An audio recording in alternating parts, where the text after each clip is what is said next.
más conocidas es esta: si algo puede salir mal, saldrá mal.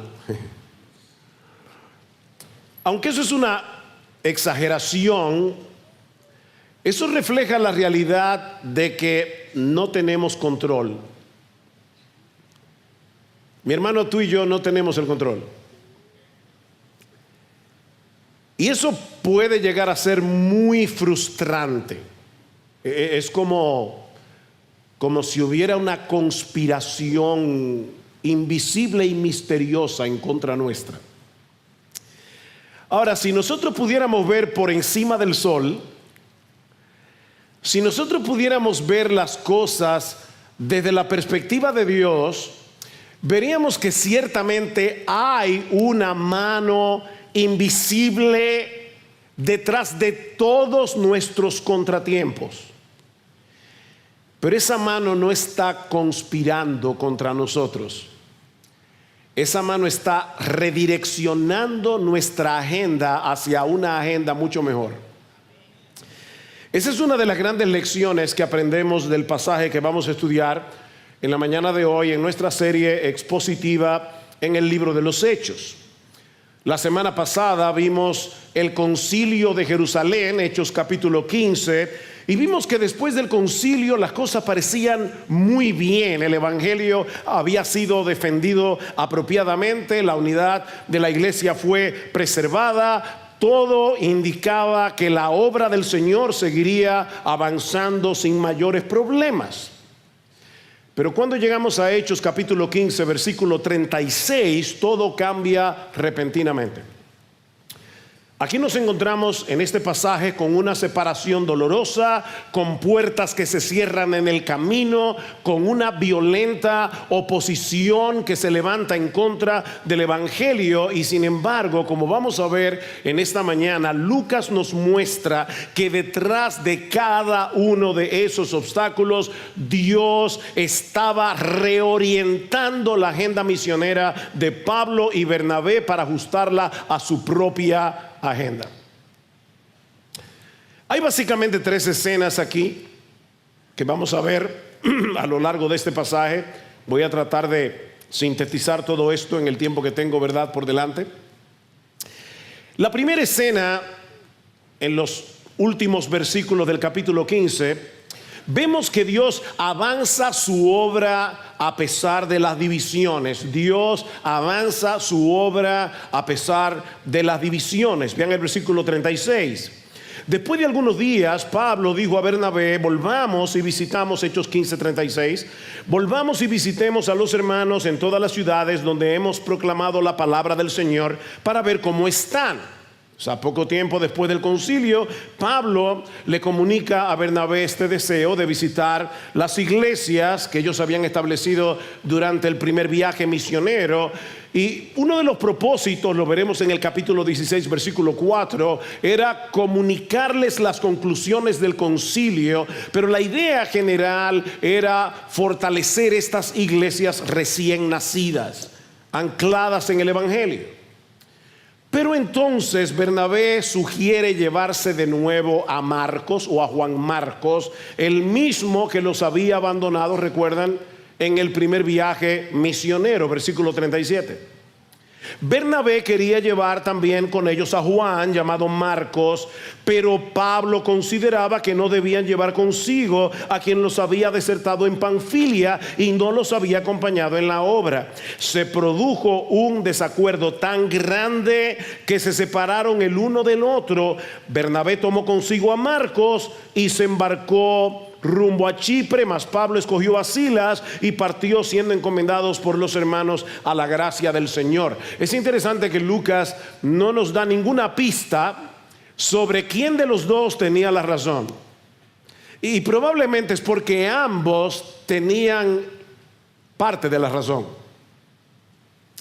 Desde el punto de vista de Pablo, Marcos era un joven inmaduro que aún no estaba preparado para las exigencias del campo misionero. Desde el punto de vista de Bernabé, Dios podía restaurarlo a pesar de su fracaso anterior. Ven, los dos tenían algo de razón. Como veremos en un momento, el Señor usó esta separación para extender aún más la obra misionera. Sin embargo, yo no quiero pasar por alto, mis hermanos, esta nota pastoral. El hecho de que nosotros veamos en las Escrituras a hombres como Pablo y Bernabé teniendo un desacuerdo tan grande y no pudiendo seguir operando juntos, no significa que las divisiones entre cristianos sea una bendición o algo deseable. El hecho de que Dios sea capaz de obrar incluso a través de los conflictos no convierte los conflictos en algo bueno. Así que, mi hermano, no uses la providencia de Dios como pretexto para encubrir nuestra obstinación muchas veces en medio de un conflicto, o para justificar divisiones. La división es una maldición en la iglesia del Señor. Y Pablo nos manda en Efesios capítulo 4 que nosotros hagamos todo lo posible por preservar la unidad en el cuerpo de Cristo. Mis hermanos, el Señor nos manda a trabajar con humildad, a trabajar con paciencia, a trabajar con amor para restaurar la unidad entre hermanos. De hecho, es importante señalar que este distanciamiento fue temporal. Más adelante nosotros vemos que Pablo y Bernabé volvieron a trabajar juntos. Eso lo vemos o lo sugiere Hechos, 1 Corintios capítulo 9 versículo 6. Pablo también terminaría reconociendo a Marcos como un compañero útil para el ministerio, e incluso el Señor lo usaría para ser uno de sus biógrafos. No se olviden que el segundo evangelio es el de Marcos. Así que Dios, ciertamente, como pensaba Bernabé, es un Dios de segundas oportunidades. Pero por ahora el equipo misionero se separa, lo que nos recuerda que los mejores hombres siguen siendo hombres. Yo voy a repetir eso otra vez porque hay una tendencia en el corazón a idealizar a ciertos siervos del Señor, sobre todo los que ya están muertos. Los mejores hombres siguen siendo hombres, instrumentos débiles que Dios usa con poder para la expansión de su reino. Mis hermanos, el único hombre perfecto, el único que no se equivoca, el único que nunca te va a defraudar es el Señor Jesucristo. Y yo tengo la convicción de que mucha gente vive saltando de iglesia en iglesia porque no entiende eso. Se convierten en lo que yo he llamado fugitivos eclesiásticos. Viven huyendo de una iglesia a otra. Tienen un problema aquí y se van a otra. Y tienen un problema allá y se van a otra. Pero como Dios es Dios, los conflictos humanos jamás van a poder detener su obra. Como decíamos hace un momento, Dios usó este penoso incidente para duplicar el esfuerzo misionero. Ahora, en vez de un equipo tenemos dos: Bernabé y Marcos por un lado, Pablo y Silas por el otro. Vean el versículo 41, hablando ahora de Pablo y Silas, que fueron encomendados por los hermanos a la gracia del Señor. Dice: y viajaba por Siria y Cilicia confirmando las iglesias. Llegó también a Derbe y a Listra, el mismo lugar donde Pablo había sido antes apedreado. Y estaba allí cierto discípulo llamado Timoteo, hijo de una mujer judía creyente, pero de padre griego, del cual hablaban elogiosamente los hermanos que estaban en Listra y en Iconio. Así que cuando Pablo y Silas llegan a Listra, se encuentran con Timoteo. Yo estaba a punto de hacer algo que no voy a hacer. Estando sentado ahí pensaba: cualquiera le pide a todos los jóvenes entre 18 y 20 años que se pongan de pie. No lo hagan. Pero esa era la edad que Timoteo tenía cuando se fue con Pablo a la obra misionera. Y no olviden que esta iglesia comenzó con un grupito de 12 jóvenes entre 18 y 24 años de edad hace 48 años. No olviden eso. A veces nosotros subestimamos a los jóvenes y lamentablemente a veces los jóvenes se subestiman ellos mismos. Piensan que la adolescencia es un tiempo de diversión, ya luego llegará la madurez y la adultez. No, amado joven, la obra misionera es para ti también, porque lo fue para Timoteo. Versículo 3. Vamos a ver el costo que eso supuso a Timoteo. Pablo quiso que éste fuera con él y lo tomó y lo circuncidó por causa de los judíos que había en aquellas regiones, porque todos sabían que su padre era griego, la mamá era judía, su papá era griego, y conforme pasaban por las ciudades entregaban los acuerdos tomados por los apóstoles y los ancianos que estaban en Jerusalén para que los observaran. Así que las iglesias eran confirmadas en la fe y diariamente crecían en número. Timoteo provenía de una familia mixta. Su madre era judía, su padre era griego, y en esos casos la ley rabínica estipulaba que el niño debía ser tratado como un judío.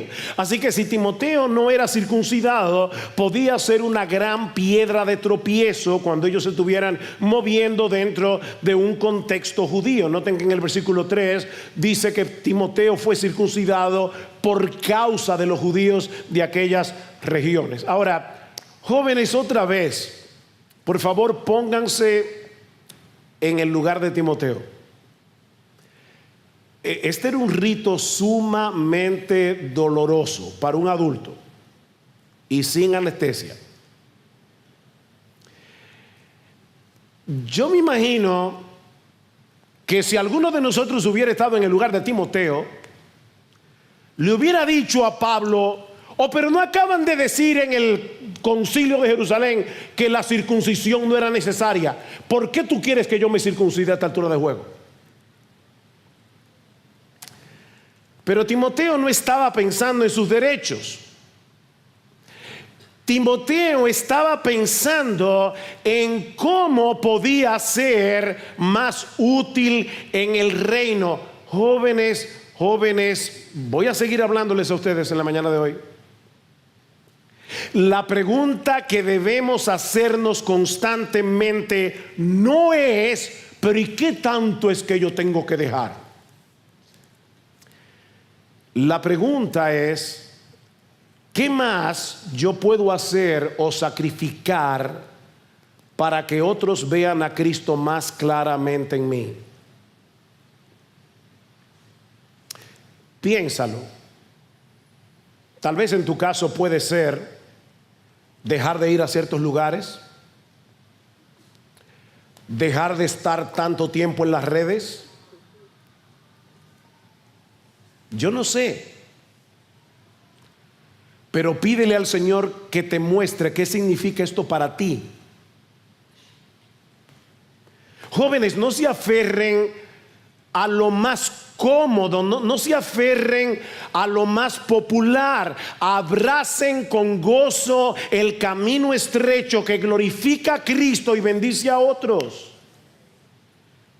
Cristo es lo suficientemente hermoso y maravilloso como para que hagamos eso. Estén dispuestos a salir de su zona de comodidad si con eso están construyendo puentes para el evangelio. Timoteo se entregó a la obra misionera siendo muy joven y su nombre quedó unido al nombre de Pablo para siempre, porque estuvo dispuesto a seguir a Jesucristo con todo lo que eso implica. La pregunta es: joven, ¿estás tú dispuesto? ¿Te has preguntado si acaso Dios quiere, obviamente con la dirección de tus pastores, con el testimonio de la iglesia? ¿Alguna vez tú te has preguntado si tal vez lo que Dios quiere para ti es que tú no estudies una carrera, o que tal vez sí estudies una carrera y después te vayas a un seminario a prepararte mejor para servir en la obra del Señor? Yo no estoy diciendo que todo joven piadoso debe hacer eso. La pregunta es si tú te lo has preguntado. Ahora, adultos de IBCJ, ¿estamos dispuestos nosotros? ¿O estamos tan aferrados a nuestras comodidades, a nuestros derechos, que estamos perdiendo el gozo y el privilegio de servir a Cristo en el avance de su obra, en el avance del evangelio, en la edificación de su iglesia? Mis hermanos, esto no es historia antigua. Esta es la palabra de Dios para ti y para mí, hoy, aquí, ahora. Pero también vemos en este pasaje que Dios dirige el avance de su obra conforme a sus propósitos soberanos. Dios dirige el avance de su obra conforme a sus propósitos soberanos. Después de añadir a Timoteo al equipo, uno pudiera, ¿verdad?, esperar que ahora sí que es verdad que la obra va a comenzar a avanzar viento en popa. Pero en vez de eso, lo que encontramos en el pasaje es una serie de obstáculos. Vean el versículo 6. Pasaron por la región de Frigia y Galacia, y habiendo sido impedidos por el Espíritu Santo de hablar la palabra, habiendo sido impedidos, por el Espíritu Santo para hablar la palabra en Asia. Y cuando llegaron a Misia, intentaron ir a Bitinia, pero el Espíritu de Jesús no se lo permitió. Y pasando por Misia, descendieron a Troas, y por la noche se le mostró a Pablo una visión. Mis hermanos, esto se lee tan rápido, no me tomó ni 15 segundos. Pero vamos a ponernos ahora en el lugar de Pablo, Silas y Timoteo. Ellos intentan predicar el evangelio en Asia, el Espíritu se los impide. Luego quieren ir a Bitinia, nuevamente el Espíritu no se los permite. Finalmente llegan a la ciudad portuaria de Troas y todavía no saben ni hacia dónde ir ni cuánto tiempo más debían quedarse allí. Ahora, les repito, esto se leyó en 15 segundos, pero ellos han viajado 800 kilómetros. Sí, oíste bien, toma un mapa.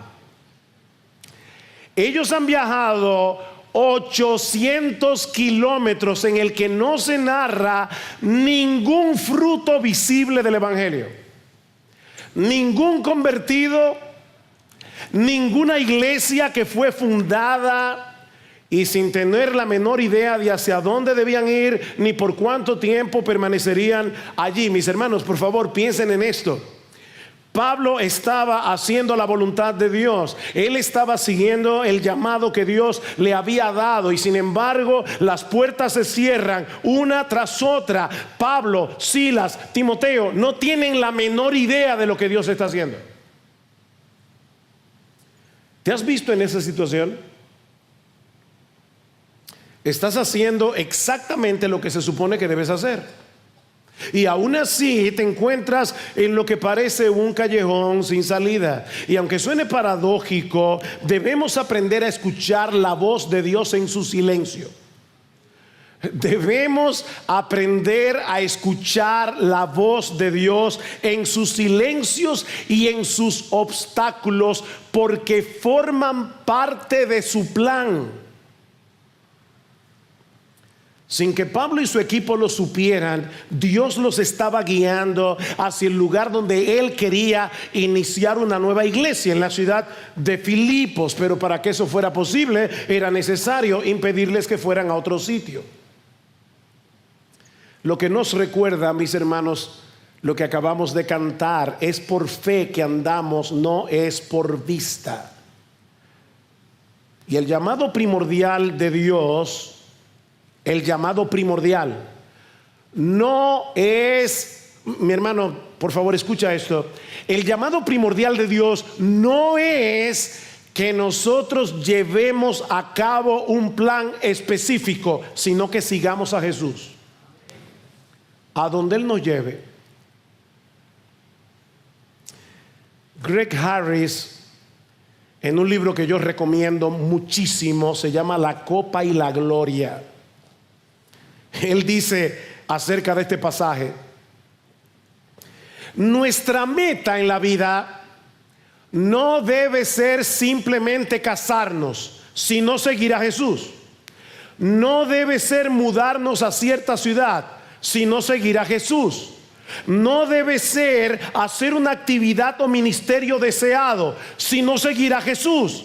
No debe ser tener éxito en lo que hagamos, sino seguir a Jesús. No debe ser recibir solo cosas buenas en la vida, sino seguir a Jesús. Ese es el llamado. Sigue a Jesús, aunque sea con una pared delante de ti. Sigue a Jesús. Es legítimo desear cualquiera de las cosas que yo he mencionado, que Greg Harris ha mencionado. Es legítimo orar por cualquiera de esas cosas. Pero mi hermano, recuerda que el cristiano solo tiene una última meta por la cual vivir: glorificar a Dios en medio de cualquier circunstancia. Todo lo demás son aditivos, buenos, pero aditivos al fin. Buscad primeramente el reino de Dios y su justicia, todo lo demás se te dará por añadidura. Dios no le dio a Pablo un mapa. Nosotros, ¿verdad?, quisiéramos tener un mapa. No, Dios no le dio a Pablo un mapa con todas las instrucciones por adelantado, ni a nosotros tampoco nos lo va a dar. No fue sino hasta que llegaron a Troas que Pablo recibió una clara indicación del plan de Dios. Versículo 9: por la noche se le mostró a Pablo una visión. Un hombre de Macedonia estaba de pie suplicándole y diciéndole: pasa a Macedonia y ayúdanos. Cuando tuvo la visión, enseguida procuramos ir a Macedonia, persuadidos de que Dios nos había llamado para anunciarles el evangelio. Dos cosas quiero señalar aquí. En primer lugar, el papel de la Santa Trinidad.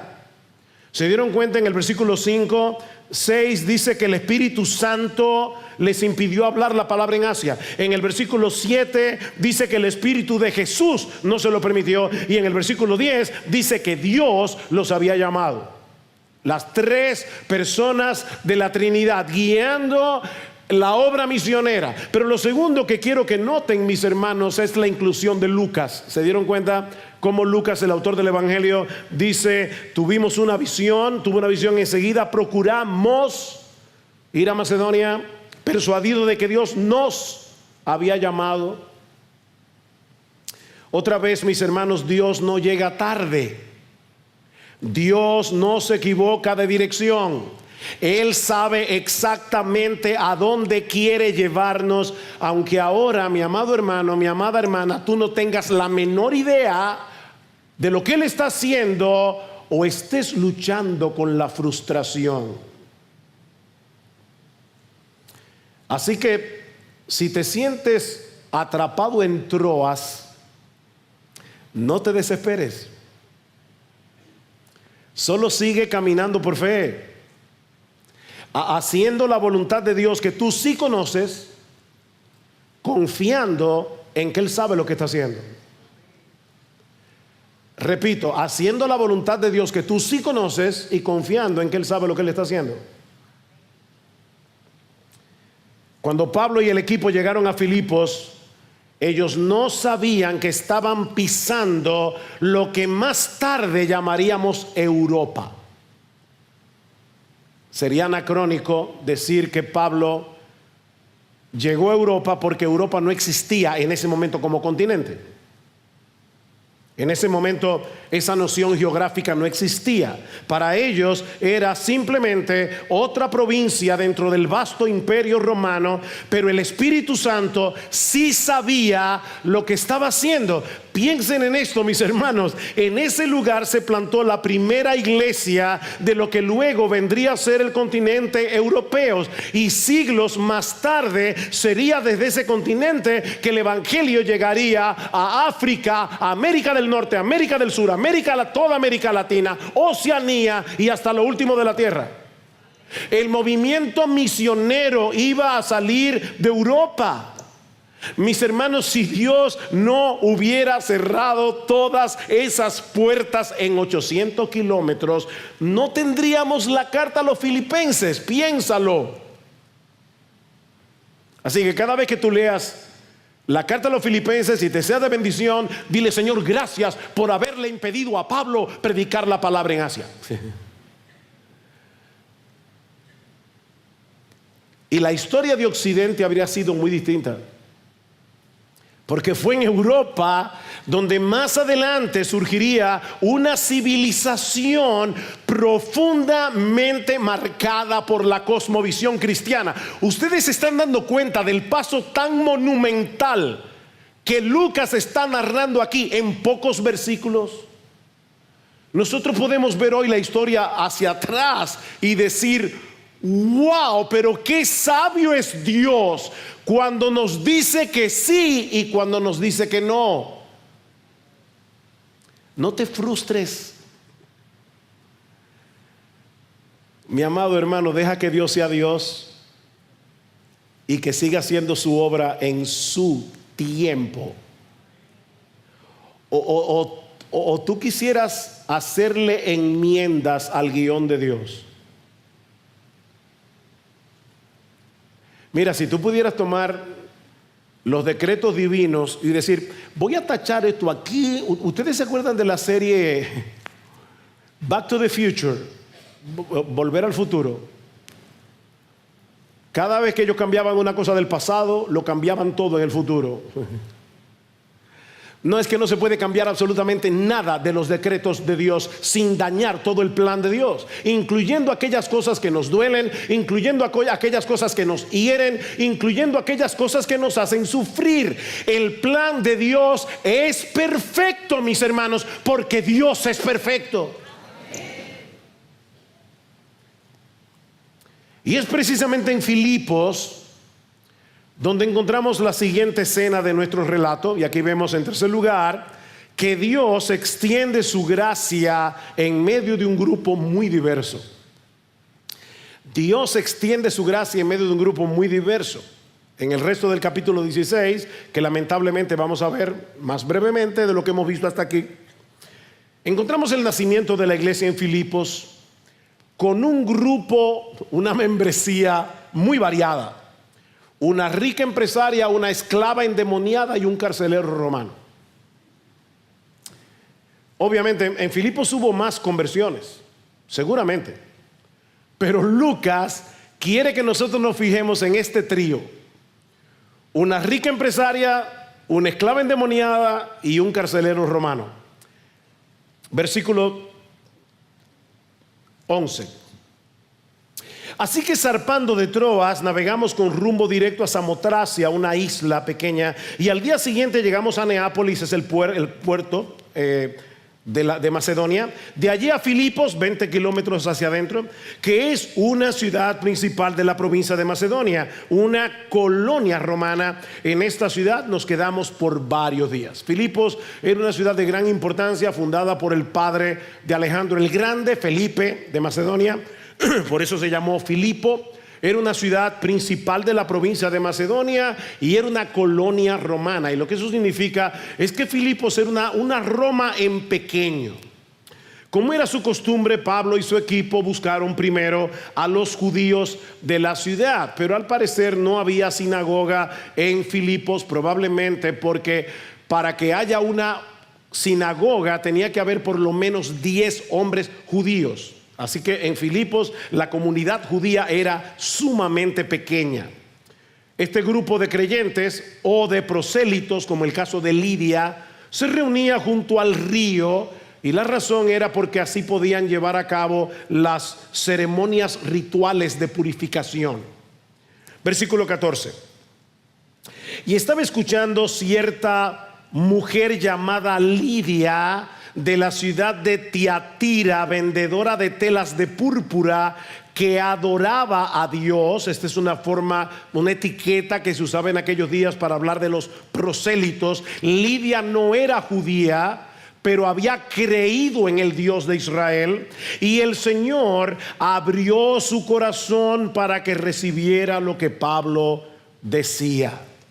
Lidia debe haber sido una mujer muy rica, porque la tela de púrpura era muy cara. De hecho, era una tela que solían usar solamente los reyes o las personas que tenían un alto rango dentro de la estructura administrativa de Roma. Así que Lidia era una mujer que seguramente tenía muchos contactos con los magistrados, con la clase política de la ciudad de Filipos. Lucas dice que era de Tiatira.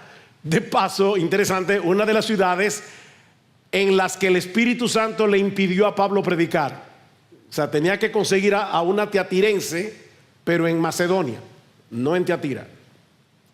Probablemente, me imagino que Lidia fue ese sábado al río, como lo había hecho un montón de veces.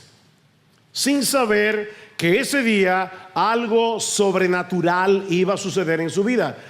Dice Lucas que Pablo comenzó a predicar el evangelio y Cristo mismo le abrió su corazón para que ella aceptara el mensaje y fuera salva.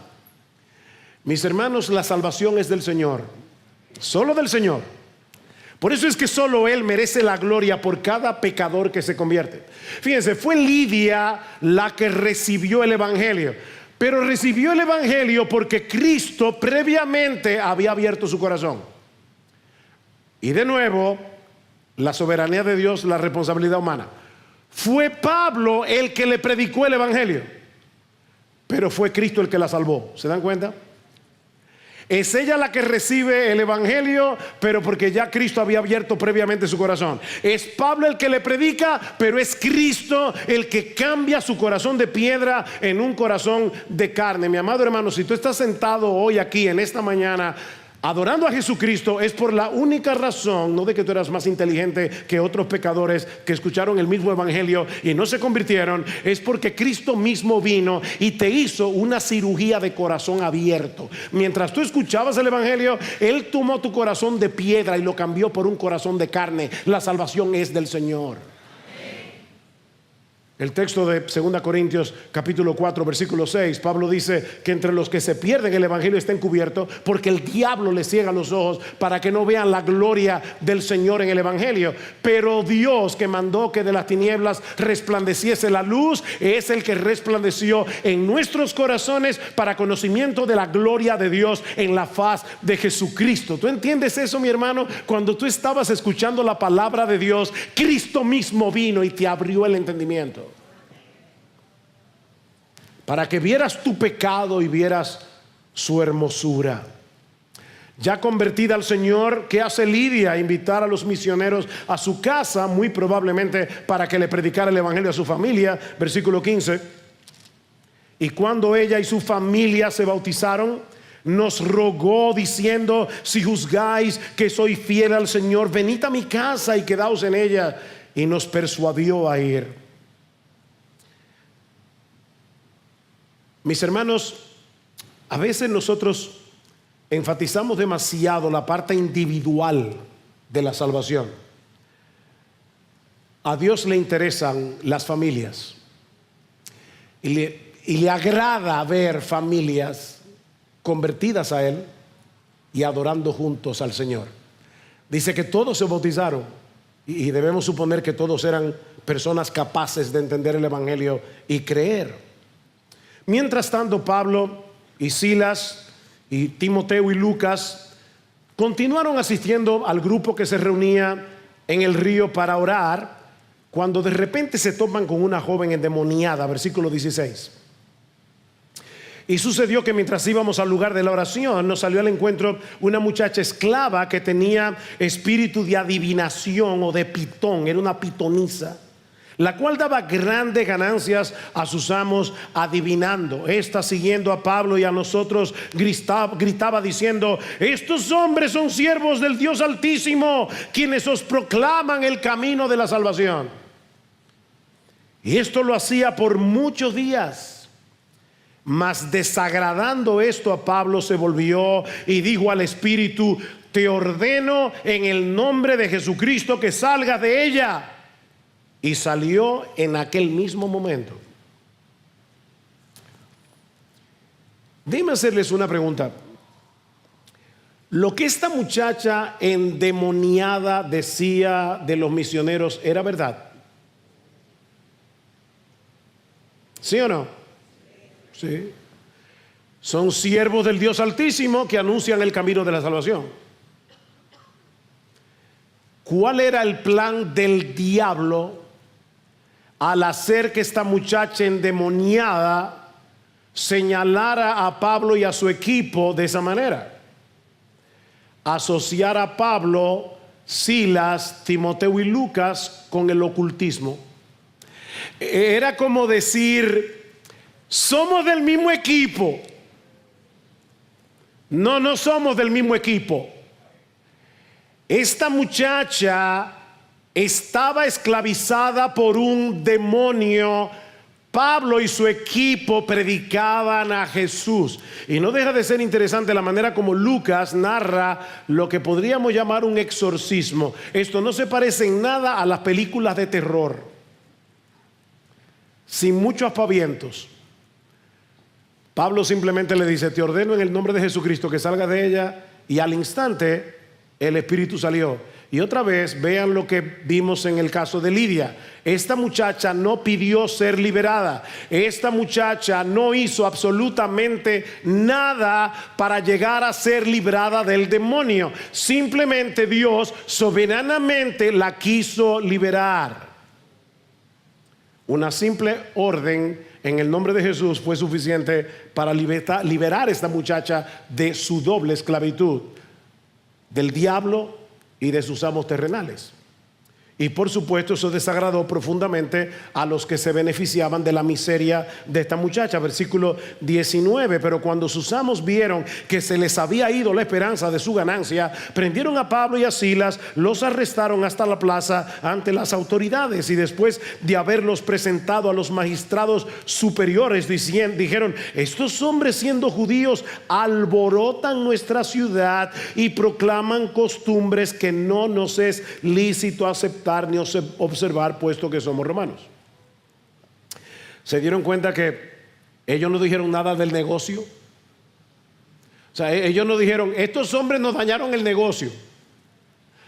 No, ellos van a los magistrados y le dicen: estos hombres son alborotadores que están perturbando el orden imperial de la ciudad. ¿Y qué hacen los magistrados? Bueno, de inmediato, dice Lucas, echan mano a Pablo y a Silas. No sabemos dónde estaba Timoteo y dónde estaba Lucas. Les rasgan la ropa, los azotan con varas, y en el versículo 23 dice que le dieron muchos azotes, los meten en la cárcel, y dice en el versículo 24: en el calabozo interior. El calabozo interior era la parte de máxima seguridad en la cárcel y la más insalubre, y para humillarlos todavía más, dice que le pusieron sus pies en el cepo.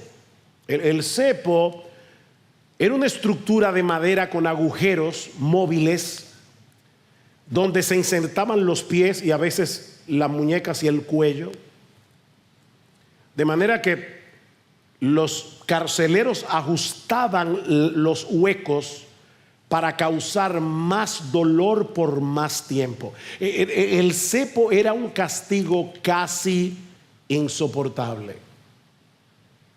Ahora, en vez de quejarse, Pablo y Silas manifiestan de la manera más clara su confianza en el Señor y su gozo en hacer su obra sin importar el costo. Versículo 25: como a medianoche, Pablo y Silas oraban y cantaban himnos a Dios, y los presos los escuchaban. Déjeme hacer una confesión aquí.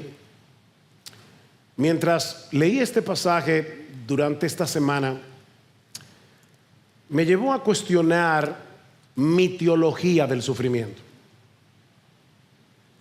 Porque yo creo que si hubiera sido yo el que hubiera estado en la cárcel con los pies en el cepo, la canción que hubieran escuchado los presos hubiera sido otra: sáquenme de aquí. Esto es injusto. A veces yo me veo a mí mismo quejándome por cosas tan triviales. No, yo sé que a ti no te pasa. Mis hermanos, este relato debe llevarnos a preguntarnos: ¿qué clase de visión de Dios es la que hace que hombres como Pablo y Silas, hombres como tú y como yo, sufran con gozo? ¿Qué visión tenían ellos de Dios? Miren, ellos no cantaban porque no les doliera el dolor. Ellos cantaban porque Cristo les era inmensamente precioso. más precioso y más valioso que la libertad, que la salud, que la comodidad. Leí recientemente que la verdadera teología del sufrimiento no solo explica el dolor, lo convierte en adoración. Mis hermanos, tú y yo necesitamos tener una clara teología del sufrimiento. Dios está en control aún del dolor. Alguien me mandó esta semana una nota de Jason Kovacs, es un consejero bíblico, que decía que muchos cristianos de nuestra generación han abrazado una teología de la prosperidad emocional. No una teología de la prosperidad económica, una teología de la prosperidad emocional. Se supone que no debemos sufrir, se supone que no debemos tener traumas, se supone que no debemos tener dolor. Pero mis hermanos, eso no es lo que este libro enseña. Estamos en un mundo caído y el mismo Jesucristo dijo claramente: en el mundo tendréis aflicción, pero confiad, yo he vencido al mundo. Necesitamos, tú y yo necesitamos, mi hermano, una buena teología del sufrimiento. No, nadie nos ha prometido una vida sin dolor. Nadie nos ha prometido una vida sin traumas. Nadie nos ha prometido una vida sin sufrimiento. La pregunta que debemos hacernos es: ¿qué vamos a hacer tú y yo ahora en medio del dolor? ¿Caer en la autoconmiseración o seguir a Jesús?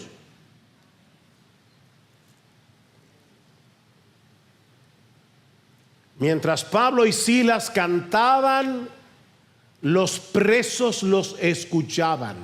Leí algo que decía que estos presos estaban escuchándolo en estéreo.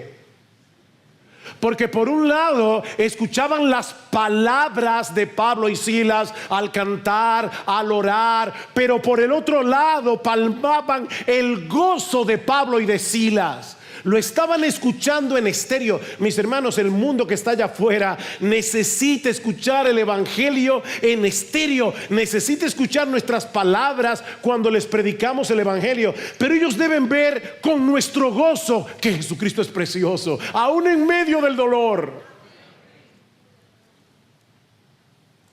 Y es entonces, cantando y alabando a medianoche, quién sabe a qué hora lo encarcelaron, que Dios interviene.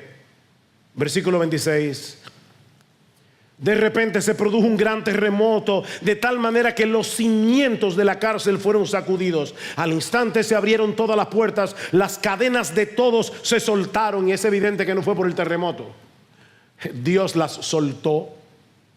Y al despertar el carcelero y ver abiertas todas las puertas de la cárcel, sacó su espada y se iba a matar, porque el castigo para un carcelero que dejara escapar a un preso era la muerte, era la pena capital. Y él pensó: bueno, me mato yo primero,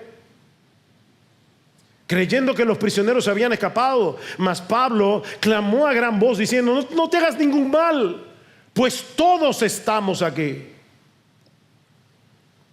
Versículo 29. Entonces él pidió luz y se precipitó adentro, temblando se postró ante Pablo y Silas, y después de sacarlo dijo: señores, ¿qué debo hacer para ser salvo? Es interesante que en vez de aprovechar el terremoto para escapar, Pablo y Silas, sabiendo lo que le iban a hacer ese carcelero, decidieron quedarse ahí. Otra vez, ¿qué hubieras hecho tú? Oh, pero Dios hizo un milagro, déjame salir huyendo. No, ellos pensaron: tenemos que proteger a este hombre.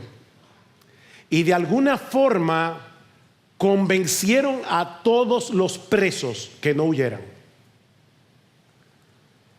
No sabemos qué tanto conocía el carcelero del mensaje que los misioneros predicaban, pero seguramente sabía lo que había pasado con la joven endemoniada.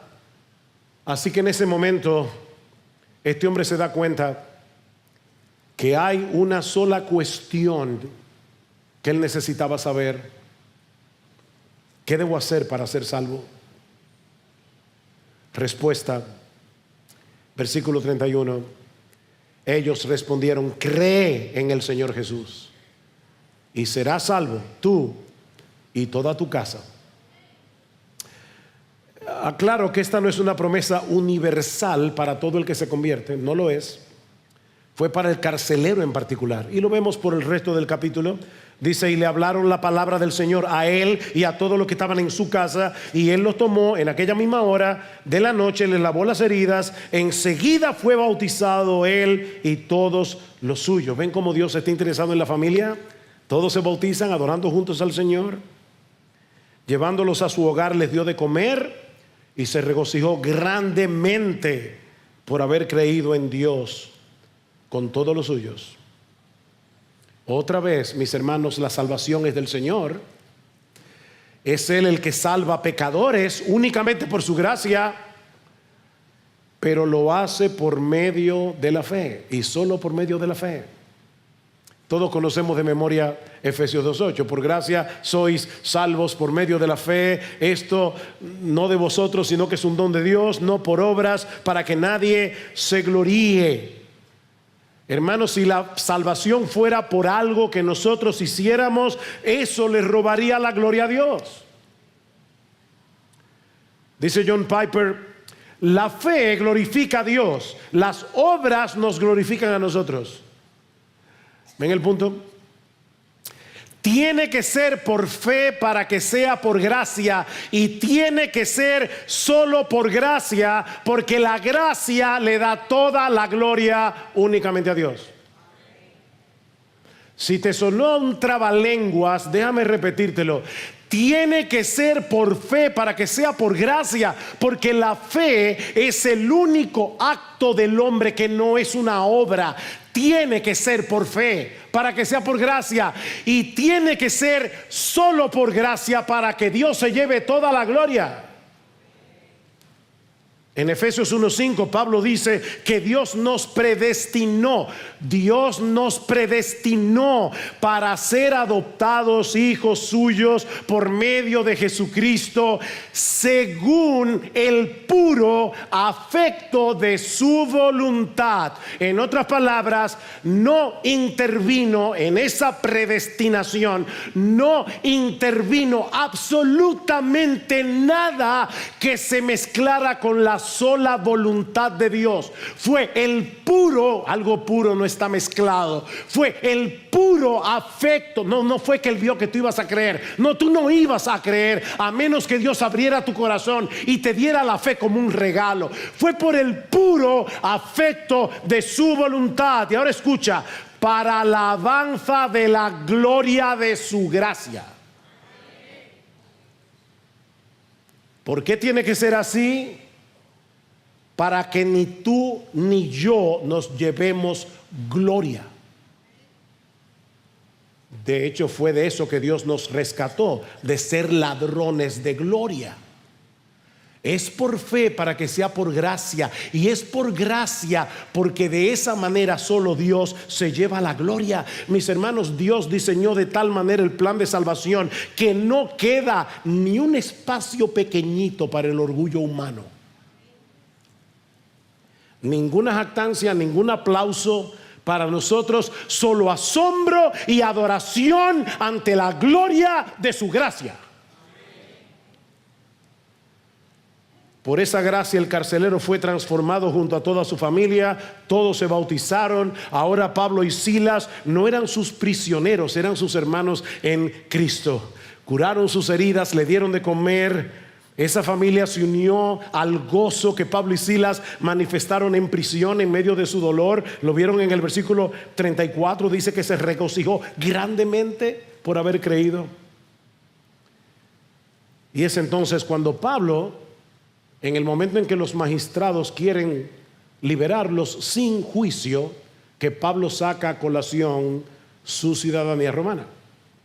Versículo 35, cuando se hizo de día, los magistrados superiores enviaron a sus oficiales diciendo: suelta a esos hombres. El carcelero comunicó a Pablo estas palabras diciendo: los magistrados superiores han dado orden de que se os suelte, así que salid ahora e id en paz. Mas Pablo le dijo: aunque somos ciudadanos romanos, nos han azotado públicamente sin hacernos juicio, nos han echado a la cárcel y ahora nos sueltan en secreto. De ninguna manera, que vengan ellos mismos a sacarnos. Y los oficiales informaron esto a los magistrados superiores, y al saber que eran romanos tuvieron temor. Ahora son los magistrados que están en problemas. Hacerle eso a un ciudadano romano era un delito sumamente grave. Ahora, ¿por qué Pablo no sacó la ciudadanía romana antes? Bueno, yo no sé por qué no lo hizo antes. Ahora, yo sí sé por qué Dios quiso que él no lo hiciera. Para salvar al carcelero y a toda su familia. Ahora, ¿por qué lo hace ahora? O probablemente por varias razones. Uno, para preservar la iglesia de difamación, porque si Pablo se hubiera ido en secreto, la comidilla de la ciudad hubiera sido: yo no sé qué fue lo que hizo ese misionero, yo solamente sé que lo metieron en la cárcel y el tipo se fugó.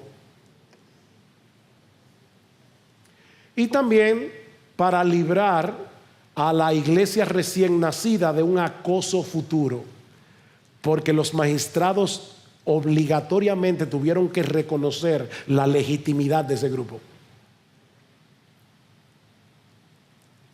Así nació en Filipos una iglesia compuesta por una membresía muy variada.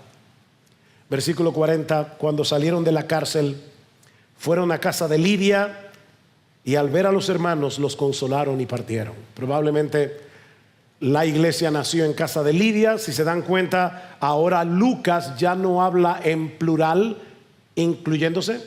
Lucas se queda en Filipos como el primer pastor probablemente de esa iglesia. Noten el versículo 1 del capítulo 17. Después de pasar por Anfípolis y Apolonia, llegaron a Tesalónica. Ya Lucas no anda con ellos. Mis hermanos, si hay algo que aprendemos de todo este relato,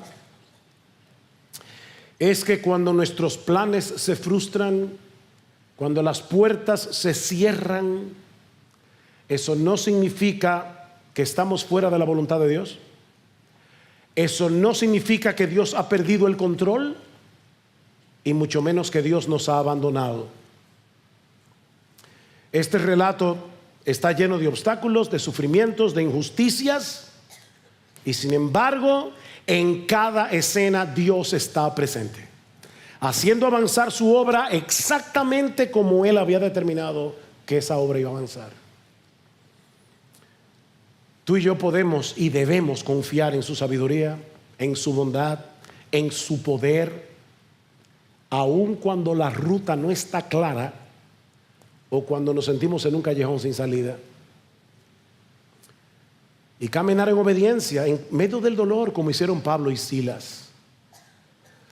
Recuerden, hermanos, ellos no cantaban porque el dolor no dolía. Quiero remachar eso. Ellos cantaron porque Cristo les era más valioso que la libertad y más deseable que su comodidad. ¿Es eso Cristo para ti? Ellos habían aprendido que el sufrimiento no es una desgracia que hay que evitar. Ellos no habían comprado esa versión psicologizada del cristianismo. No, ellos lo vieron como una oportunidad para adorar a Cristo más profundamente. Oh, nosotros queremos que esos presos escuchen nuestro gozo en el Señor, aún en medio del dolor.